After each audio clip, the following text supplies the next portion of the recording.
How to send PDF file in Gmail. Hello everyone, this is Sabrina here to help you today. So without any further ado, let's get right into the video. So open your preferred browser and then go to Gmail.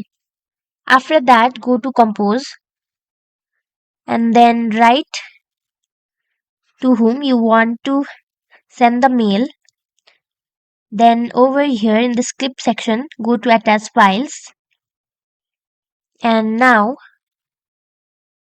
you will have to select your PDF file.